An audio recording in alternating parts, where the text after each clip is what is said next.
со вториот повик кој беше објавен од Светска банка за меѓугранична соработка помеѓу Бугарија и Македонија. Ние имавме аплицирано и добивме проект изградба на детска градинка во општина Василево, а реконструкција или топло водно затоплување во Бугарија, во општина Струмјани. И заедничкиот проект кошта околу 500.000 евра. Ние сме водичи на проектот, Струмјани ни се партнери, така да 260.000 евра се инвестираат кај нас, а 237.8 се инвестираат во Бугарија. Проектот е веќе при крај, 20 месеци се изведува, уште 4 месеци имаме за изведување да го довршиме проектот.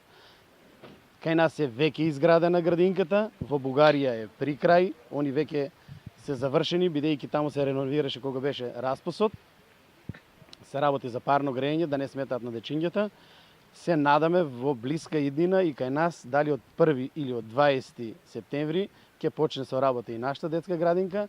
Во буџетот или во проектот имавме планирано посети на општина Струмјани и општина Василево. Денешната посета е завршна и чекаме отварање на градинката во општина Василево. Меко казано е да кажа, че имаме задоволство. Просто да се работи с община Василево. За нас беше удоволствие. Лесна е работата с община Василево, с колегите от община Василево. Нямаше никакви проблеми по време на реализация на всички дейности. Както колегата каза, изградихме градинка в община Василево, а в община Струмјани трите филиала, които имаме на детските градини, парна инсталация. Не срещнахме абсолютно никакви трудности по време на изпълнението на проекта.